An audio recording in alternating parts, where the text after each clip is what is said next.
Shortly after the Taliban took control of Kabul, they assessed what the US had left behind.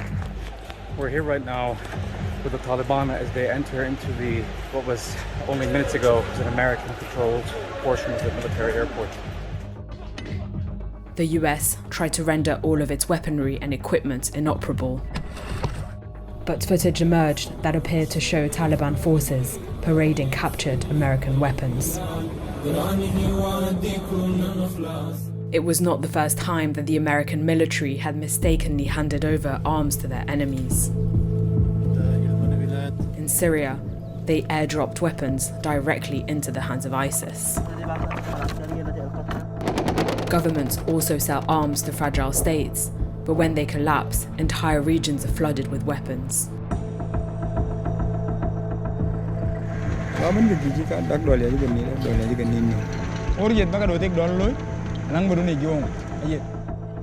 These displaced arms can fuel war and suffering for decades, killing and maiming innocent civilians. International arms treaties have failed to stop this harmful flow of weapons. Weapons are the only thing we allow countries and economies to trade whose entire purpose is to be harmful. So how are killing machines ending up in the wrong hands? This is how displaced arms are fueling global conflict.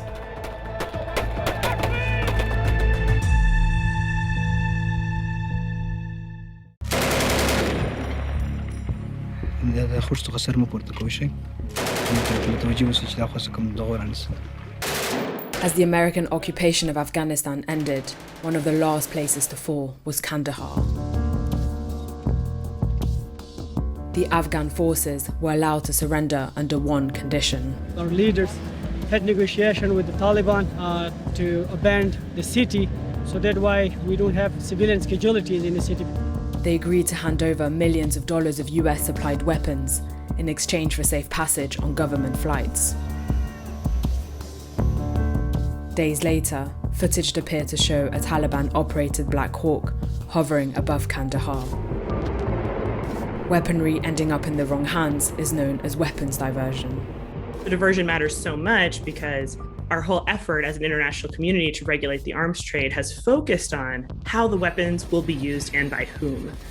And when diversion happens, it means you're sort of going off on a whole other path, and the weapons aren't being used by authorized users or for the authorized uses. In the chaos of war, armies often leave weapons behind. These are all just abandoned weapons.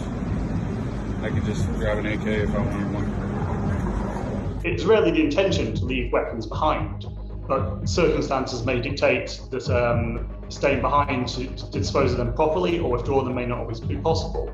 If it's inevitable that they'll be diverted, how can you justify transferring those arms? If you have time to plan the extraction of your personnel and the breaking down of your infrastructure, you also have time to plan the extraction of the deadly weapons that you brought with you to fight that war.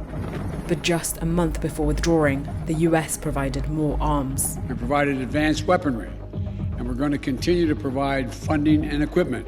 The country leaving may think to solidify the outcome of this war it's fought. The great solution is to funnel more weapons into that area. But the US misjudged the situation, like it had done before in Vietnam and Iraq. People, lorries and cars, all chasing one American evacuation convoy after the other. And almost as many more were still waiting their turn. Back in July, you said a Taliban takeover was highly unlikely. Was the intelligence wrong, or did you downplay it? They said that it was more likely to be sometime by the end of the year.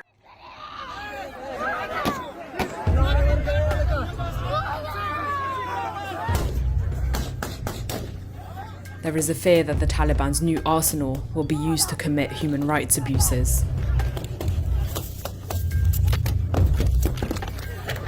If you have weapons being funneled into the end of a conflict, but the end of the conflict is only really the end in the eyes of one actor, that's not going to make the space safer, right? Weapons make things less safe, not more, because weapons are instruments of violence. The sale or donation of weaponry to fragile states also poses a risk of arms diversion. In 2011, Libya was in chaos. People are being killed, they're being killed by large caliber bullets, heavy machine guns. They've been using anti-aircraft artillery. The eruption of civil war cast a spotlight on previous arms sales to the country. All the international society knows that he's a dictator. He's a dictator and he killed a lot of people in Libya. Despite this, in just 5 years, the EU exported €835 million worth of arms to Libya after an earlier arms embargo was lifted in 2004. I was particularly struck at our earlier meeting with Colonel Gaddafi by his determination to carry on down this path of cooperation. But Libya was unable to properly store its abundance of weaponry. When the government was defeated, regionally based armed groups seized the national stockpile, and so you had a large number of weapons very quickly falling into the hands of armed groups.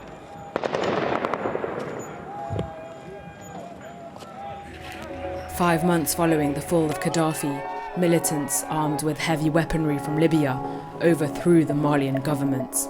When you've got a case of arms diversion, like the huge arsenal that Colonel Gaddafi had built up, then those arms can fuel conflict around the region or even around the world. The EU had legally exported these weapons to Libya, but many had questioned the morality of doing so. Weapons sales make a lot of money for a country selling weapons. Whether the cost is a reputational cost or the moral or ethical cost of having sold those weapons, then they're going to sell the weapons unless we regulate them out of doing that. 10 years on, Libya remains in a state of chaos.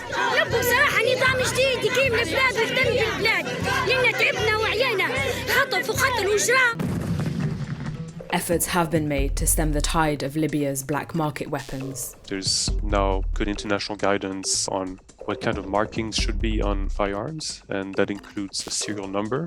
If you're able to go to that country and say, look at this long list of weapons we've confiscated that you sold, claiming there was no risk of diversion, but that's not at all where you said they'd end up. I think that can do a lot in putting pressure on governments. It lets you prove what's happening. But when weaponry is in the wrong hands, serial numbers don't prevent violence. Since 1996, the conflict in the Democratic Republic of Congo has been the bloodiest since World War II. No mercy was shown in this case. A rebel soldier given no chance of survival, thrown bodily from a bridge, then finished off by gunfire. To stop the flow of weapons to militant groups, arms sales to the country have been strictly controlled by sanctions and must be declared to the UN Security Council. But that hasn't stopped the conflict. Abusiku kuna katika na bako na kuua sie. Kuchoma nyumba, kuua, kuchoma nyumba, kuua na kuchoma nyumba. Ndio bako na huwa na isi. Last year, it was reported that some countries had been selling arms to the DRC without declaring them to the UN. There's a few measures at the international level that can be used to control the arms trade. None of those measures always operate perfectly. In 2014, the International Arms Trade Treaty entered into force. In favor, 154. Against, 3. Abstain, 23. It was a strong vote. 154 nation-states voted yes. It was hoped that this treaty would stop weapons from ending up in the wrong hands. One of the primary purposes of the treaty is to reduce human suffering in the world. On paper, this treaty has been commended. The treaty is written very effectively. The risk assessment that it lays out, the prohibitions in the treaty, the risks around diversion, those obligations are written clearly, and they're written really, frankly, very strongly. In practice, the treaty has not always stopped weapons diversion. We've seen this repeatedly where signatories to the Arms Trade Treaty have continued to sell arms despite the fact that they're clearly going to be used in conflict, that they're clearly going to be used by repressive regimes. All of these instruments are young. Those measures do meaningfully constrain choices, and that is frankly worlds better than not having those measures in place at all.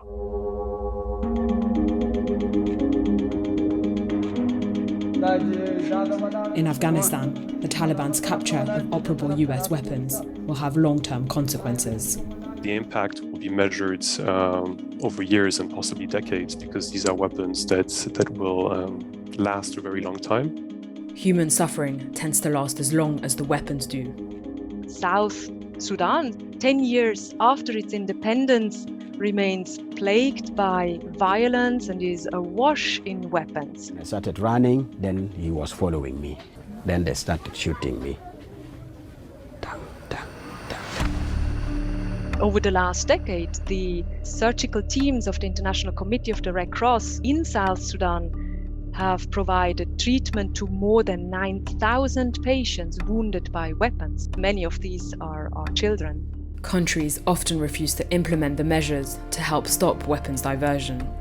You need to be actually following up and checking what happens with equipment, potentially inspections on the ground. Very, very few countries do this. Ultimately, weapons cause harm, whether they're in the right hands or not. There's this antiquated idea, but that's still pretty prevalent and unfortunately relatively popular, that weapons make for a more secure environment. It's pretty flatly untrue, and it's been shown to be. The more militarized and heavily armed a country is, the more it can use those arms to harm people. And harming people, in fact, destabilizes that country and breeds insecurity, not security.